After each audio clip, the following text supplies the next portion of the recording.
Tommie, I don't know if you've seen Cool Runnings, but there's a scene where they arrive at the top of the hill. You know, I don't think they've ever seen black people up there before, and that was how it always was with me and my dad, particularly when we first started, how that felt. Louis, how are you? You okay? I'm really well. How are you? Yeah, I'm good. I'm good. You know, I haven't seen you for so long. I know, a long time no see. That's what I said. I'm, you know, trying to deal with what's happening. I'm sure the same with you. I'm sure the same with Mr. Smith, dealing with what's happening right now, COVID-19 and whatnot. But yeah. Where are you? Are you in the States? I'm in Montreal. I'm the coach here of the team, but it's been so difficult to coach at the minute because we keep on stopping, we keep on going to bubbles, and we keep on, you know how it is. It is what it is. It's not the easiest to be prepared or to prepare a team, but it is what it is. How about where are you, Tommie? Oh, I'm in Atlanta. I'm in Atlanta now for a while. Yeah. We do a lot of things here, dealing with equality and dealing with young people. You know, the Tommie Smith Youth Initiative is a 501 that we've been running now for quite a few years. You know, helping youngsters do what they should be doing, which is moving forward. Of course, you both know there's a platform of moving forward. A lot of platforms moving forward. Sure. Whatever platform you're on, you've got to have an identification of it. You just can't run out there and say, my cool buddy was on this, man. I went with him. No, you got to think first. You got to think. Absolutely. You can't hit that corner going 160 miles an hour when you know that it's 110 miles an hour curve, you know. You've been a striker too, yourself, Thierry, right? You was a striker. Yeah. Well, I used to be a long time ago. Yeah. Yeah. You don't even look like you've aged. I don't understand. I know. Well, I don't know about that. What's going on? Yeah, well, you know how it is. When you decide to do something, you do it. When you got to hit, you got to hit. You know, when you got to move in a direction, you got to think about that direction. There's no midair for you, then switching in midair. Once you get midair, you got to keep going. I've been so inspired by you and what you did all that time ago. And I never in my life thought there would be a moment like yours that would perhaps come up for me. And, you know, I'm in a sport which is, you know, white dominated, and there's not very little diversity here, for example, and with everything that happened in the States, it really brought up a lot of emotions for me, because, you know, a lot of people think that it's only happening in the States, but yes, there's the police brutality in the States, but, you know, systemic racism is across the world, and very, very, very much there, and in Europe and England. And so, you know, I experienced a lot of that growing up in the UK, and then when I started traveling racing. And so anyways, I this year it's come around, and I've got the sport now to kind of acknowledge that it needs to do more. And I had a race that I won at home, and I got to do the stance like you did with the power, with a punch in the air, just like you did. Yes, I was like, this must be how Tommie felt, but obviously I didn't have the crowd like you had. Or the gold medal. Well, you know, like I said earlier, that there's a lot of things going into an organization. Perennial thought has to be put there, and the fist in the air represents the power that we need to move forward. Some people call it black power, some people call it power to move, some people just call it power. Yeah. But it was an inner motivating method of mine to make a move as a young black man in this country. Yeah. And I wanted to, since it started at San Jose State University, which I graduated from, that platform started there. And I wanted to end it as one of the people who started it, along with the 3 other people there. And, you know, when the athletes decided that they didn't want to boycott, we had been talking about this all year long. And I can understand that. They didn't want to boycott because a lot of people had other things on their mind. So they're like a democratic process of, you know, let's vote. So we voted, and the end result was each athlete would represent himself according to how he felt the country represented them. And so we all took our own stand. We shook our hand, we hugged each other, then we adjourned the meeting. Now this was some days before the race. So I didn't know what I was going to do, but I knew I had to do something to maintain a forward momentum so it could historically move forward. Like Louis, I'm a bit older than Louis, and I was born in '77. My dad told me the story, told me how it was. He gave me the date, 16th of October, 68. That date is always going to be in my mind. I heard that story so many times. I saw the pictures so many times. I have the picture in my house. But what actually, I didn't know were the signs. I didn't know that the socks were for poverty. I didn't know that the fist up was for power and tranquility. And I didn't know that you had your head down for hope and you're praying. Yeah. I just thought for me, black power, you know, you know, I was like, it's raw. I didn't know that there was a message with the socks, there was a message actually with the glove, and there was a message with you having your head down. And so when I started to understand that, I started to understand that you can fight in a clever way.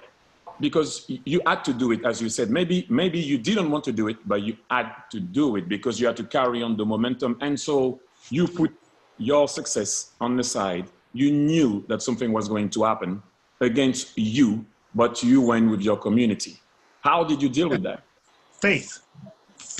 I had faith in my belief, in my spiritual belief, which is the substance of things hoped for, the evidence of things not seen. But without work, faith is dead. You know, that's why the momentum is important. And you're very right. I had doubts about doing it, but I had to do it. You know, sometimes you have to do things that you know is right, but you're afraid to do it because it's going to hurt you later on. Because that hurt didn't bother me once I thought of who died so I could be there. And the latest person that died that I respected more than a lot of other things was Dr. Martin Luther King only 6 months before. And you had other very advisory people who died fighting for equality, fighting for the rights of man, fighting human rights. Yes, we were young. I just had turned 24 years old, but I was a thinker. You know, I had to think before I moved. It's better to think before you move than to try to change what you did because you didn't think. Yeah. And you both know that sometimes you have to make a split decision thought and move that way. But you have to accept those responsibilities no matter what direction you move. And so I just kept moving. I went back to school. I went to school at night. I was afraid to go to school daytime because my life was being threatened almost on a daily basis. Wow. I will kill you tomorrow at 1 o'clock, you know. Wow. So I think I passed a test of durability, like a good pair of tires. I grew up in a bad neighborhood, which I thought at the time was the best neighborhood in the world because I couldn't compare it to anything, right? So where I was is the best place in the world. So because you have a lot of diversity in my neighborhood, I didn't realize that I was different. When I stepped out of my neighborhood, I started to realize people started to make me feel that I wasn't human. And so it started to be difficult. And so I realized that, you know, the color of my skin was a problem. What I wear was a problem. Because in Europe, sometimes if you have a hood on, if you have the hat on, suddenly a cap, shall I say, suddenly that means you're from a bad neighborhood straight away. And if you have the color to go with it, that's a double bill. You know, you don't get in. And so I always say to people that at one point, people didn't see my color anymore because I played football. Yeah. Because I was, in bracket, famous. You never had that opportunity young. When you know now and you're an athlete, you kind of get away with it. You know, if I come now with my hood or in a tracksuit and I walk into an amazing shop or a expensive shop, they'll say, "Oh, Mr. Henry, what do you want?" Yeah. If it wasn't me, trust me, the security guard would have been following me or not even letting me in. So sometimes for me now to judge and know it's very difficult. But I can tell you one thing. When I came to play in the US, my color came back because nobody could recognize me sometimes. Depends on where, in which state we were. My color came back. And that was the first time that I went back to the first time I left my neighborhood where I was on amongst, in brackets, a certain community that wasn't looking at you like you're from another planet. So when I arrived in New York, some people could recognize me sometimes and some couldn't. You ask for a cab, the cab puts his head down, looks and see that you have a certain color and go like, puts the light on, is not free anymore or off, sorry. And I'm like, wait, hang on a minute, I'm alone here, it's raining, can I get, and so I was like, it hit me again. Back in the days, you got killed for something that you're getting praised for now. Yeah. And so it is kind of, that is why I say at times it's good to be stubborn. I've been called a black shit live on TV. It is what it is. You've heard it before also, but that was live on TV, which is made it a bit like, wow. And so I used also my sponsors and sport to make sure that you can create awareness, because sport is a great tool at the end of the day. You can't stop talent. That's why it's good when you're at the top to make sure that you can have an impact. When I was reading and watching the documentary about you, Tommie, I'd seen that the Olympics committee had said that this is not a platform for anything political or for anything that's not sport.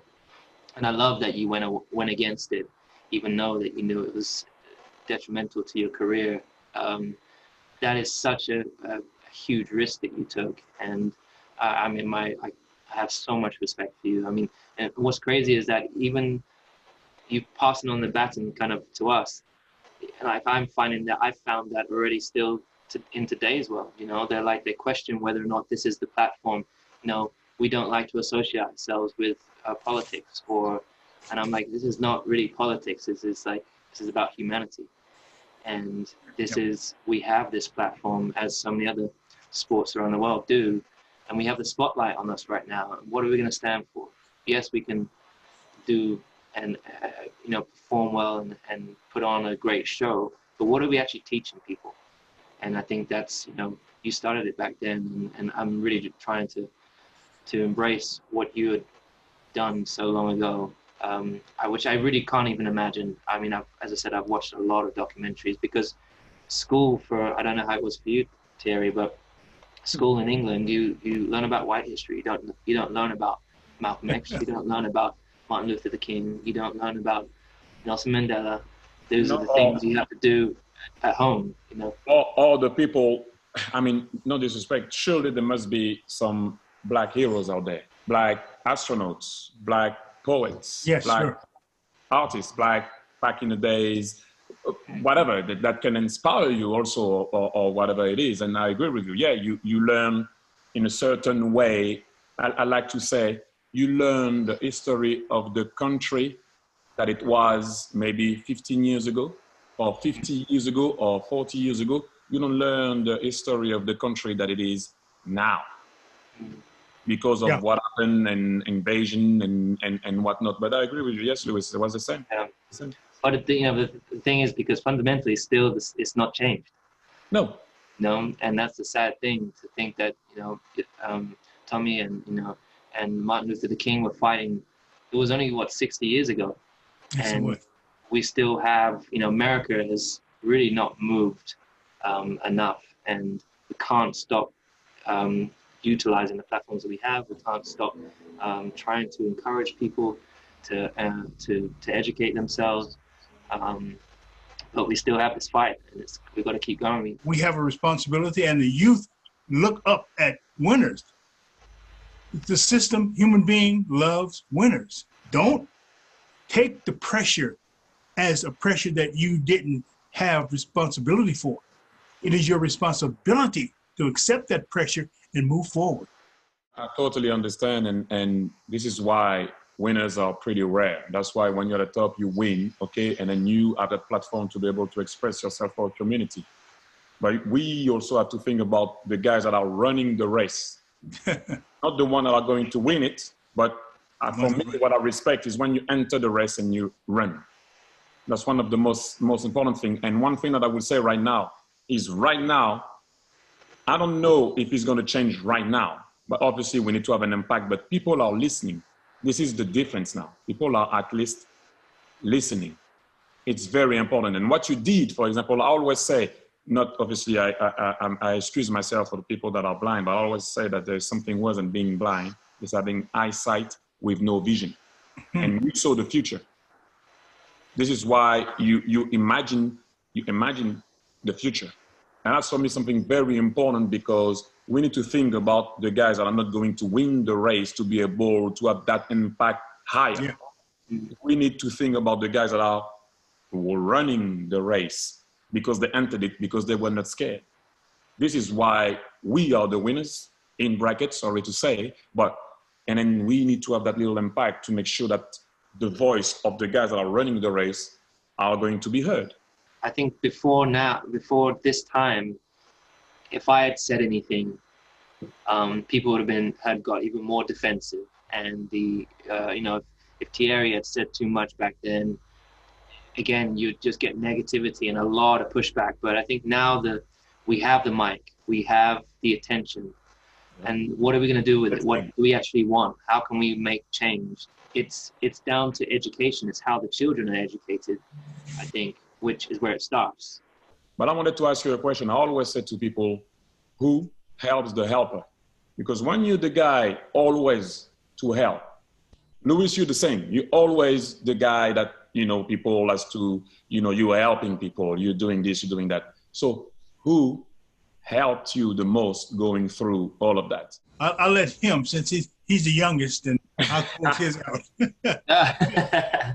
Oh, well, I mean, I fully agree with you with that there's faith, and then there's my father. So, when I was going to those races when I was a kid, we were the only black people on the race scene. And Tommie, I don't know if you've seen Cool Runnings, but that's always like usually my favorite movie. But there's a scene where they arrive at the top of the hill, and they're the only, I don't think they've ever seen black people up there before, and that was how it always was with me and my dad, particularly when we first started, how that felt. And but I was always fortunate. I was like, I know I can lean back on my dad, and he was that. When people ask me who is my hero, there are those that have laid the bridges, as you were mentioning, that I've read about and have been so inspired about for standing up against things. But my dad was the one who did it in front of me. When I was being beaten and battered and abused, he was the one that would fight for me. Wow. And so I was very, very fortunate to have that. But it wasn't until I was born Catholic, and I didn't get to really truly understand faith until I was probably in my late teens, early 20s, when I really started to embrace the word, and that really helped me get through, particularly as I turned professional. That's what really helped me, having the faith really helped me get through that period. I'm going to say my dad too, by the way. It's the same with me. My dad told me the best thing ever was, obviously, when you arrive, and obviously being black folks arriving in the country, always is, guys, you got to fit. Make sure you fit. You don't you don't scream too much. You don't, you got to fit. My dad said to me, no, you don't have to fit. You have to belong. You always, like I always say, we're talking about education. You're always a reflection of your education with a pinch of salt. That's going to be your character. But I always say this one. My parents educated me. My kids re-educated me. Because your kids make you see, do stuff, and be a bit less raw. Yeah. To be able to understand how you need to speak, to put the message out there a bit better. Because sometimes if you're too raw with it, message won't go down too well. That is why the message of the sock, the message of the fist, the message of the head down, because of prayer and hope. This is for me, where you fight in an intelligent way. Thierry, what's interesting when you said that your dad said that you have to belong. My dad would say something similar, but he would say you will belong there one day, but right now you need to fit in. Yeah, but that's exactly the thing. Yeah, because for us, we know there were no other people, there weren't no other people of color within our sport, and so he's like, we've got to work twice. The thought on a lot of black people's mind is like, we've got to work 10 times as hard as the white kid that's next to you. And so, but I remember feeling as I grew up that I had to fit in to get in. And then once I was in, then I could become, then I could become me. I could be who I wanted to. Yeah. What I'm trying to say with that is, Mr. Smith and obviously Louis, I don't know if I love to listen to West Indian music, French West Indian music. And before he told me that, before he unleashed me, shall I say, you know, when you put your music, you don't want to put it too loud because you think that you're going to disturb, because it's not the music of where you're living at the moment. You don't want to wear your cultural clothes because you're like, if I do, I won't fit in. And as soon as he told me that, my headphones were loud as hell, because I'm like, I'm listening to West Indian music. I'm proud to be French, but I have some origins.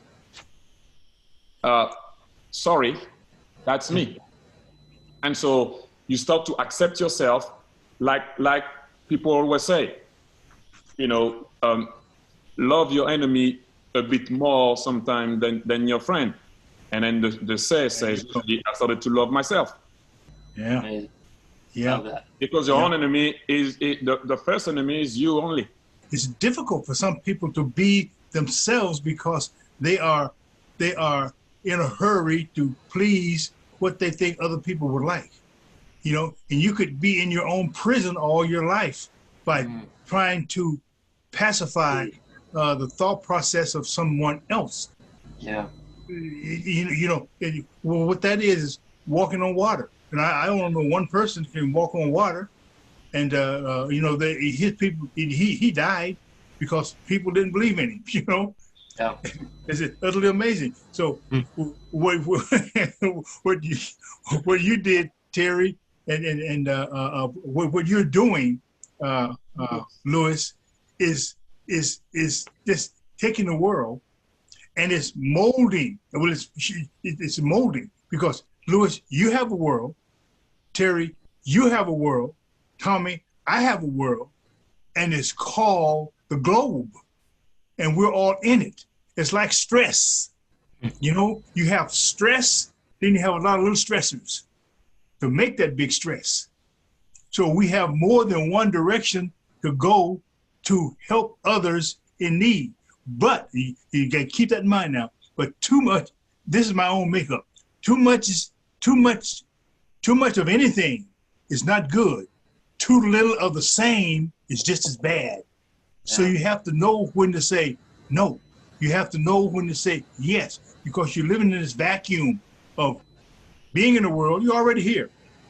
You know you're going somewhere, and that world's going to end too. So where are you in that dash? What are you doing to make this end positive for the generation next to you or the people on the other side of it? So we were in a tournament recently. Obviously, as you know, we get tested all the time, every 2 days, because same with you, I'm sure, right now. And so they wanted to take my blood. But you know, in the US, they like to put people in the box. So they arrived and they went, "What's your ethnicity?" So I looked at the lady. I went, "Well, if you want to go back to my older story, I don't actually know." Because we would have to go really far. And can I ask you something? I said, "Why do you like to box people in the US?" There was Irish, Afro-American, whatever boxes. I said, "You're forgetting the most important box. I'm human. The blood test will tell you what I need. That's all you need to know." Because in Europe, you don't arrive and are you Caucasian? Are you African-American? Or are you Afro-European? Are you? So I said, "You're missing the main box is I'm human." She looked at me, she went, "Nobody ever gave me that one." I said, "Well, that's the only box, I'm human or alien." Well, I don't look like an alien. So can you put human? And I tick human. If not, the rest I don't know. So I love that. What do I do? I said, "Well, it's all we do the blood test, and the blood test will tell you what I need or don't need. But the other thing, I'm going to take a guess on the box, because my story is a complicated one." What's interesting, Thierry, is that, and I'm sure for you, Tommie, when I'm probably even more so when I'm in America, most Black people don't know where they're from. Yeah. You know, I'll ask them, you know, what's your background? Where your family from? And they're like, "I'm from America." You know, I'm from they lost those roots so long ago, and it's really interesting for me because my family were my dad's side were from Grenada in the West Indies, and my whole life I just thought they're from the Caribbean. I never actually learned where they came from in Grenada. I was never taught that. I read that. I discovered that this year. So there's been a bit, you know, even for us that you know, for Black people and people of color, it's you can still learn. And I've been going through a process of having to educate myself this year, more stuff that I missed when I was growing up, stuff that perhaps my dad didn't talk about, and you know what colorism is, and all these different things. I'm gonna read something, this one, because I always like to read it. And actually it's kind of weird because who taught me that is Public Enemy. A Public Enemy song starts with this: have you forgotten that once we were brought here, we were robbed of our names, robbed of our language, we lost our religion, our culture, our God, and many of us, by the way we act, even lost our mind. Dr. Khalid Mohammed. And that right there, there's nothing else to explain. Yeah. If someone takes everything away from you, your identity, your faith, and everything that goes with it, you need to start again, refresh, and adapt to where you are. That is why most of the time people say, okay, let's start from here, away from here now. Yeah. This is what we're going to defend. Nobody's going to move us from here. If you go back, you know that your name is not your name. Mm-hmm. You know that. But because it's your name, you have to start somewhere. If not, you're lost forever. This is for me where it starts. Putting houses, computers, and people that can educate people in the so-called, not so-called, unprivileged area, where you can educate young folks to know what really happened, where they're from, in order to know where they have to go.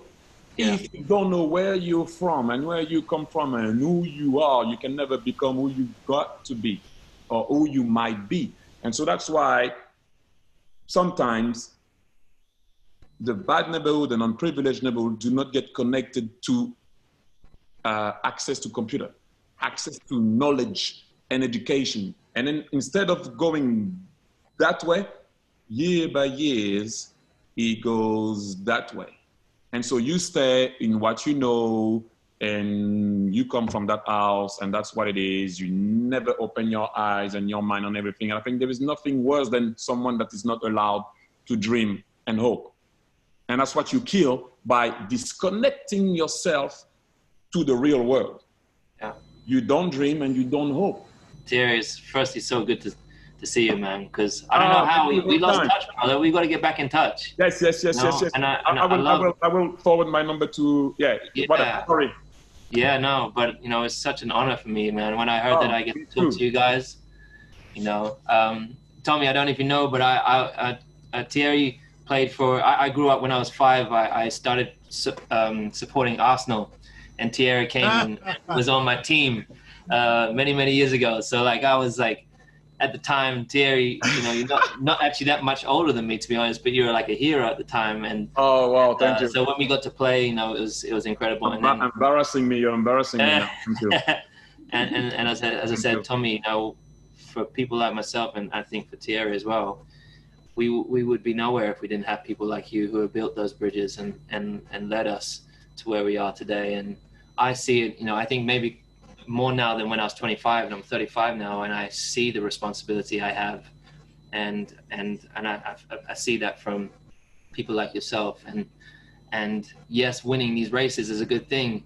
You know, what got you across that finish line first, that's what pushes me across the finish line today, to know that I can get on top and make that move and make it count. And so I want to say a big thank you to you. Just want to acknowledge you, brother. You're welcome. So like you said, nice speaking to you, and let's speak soon.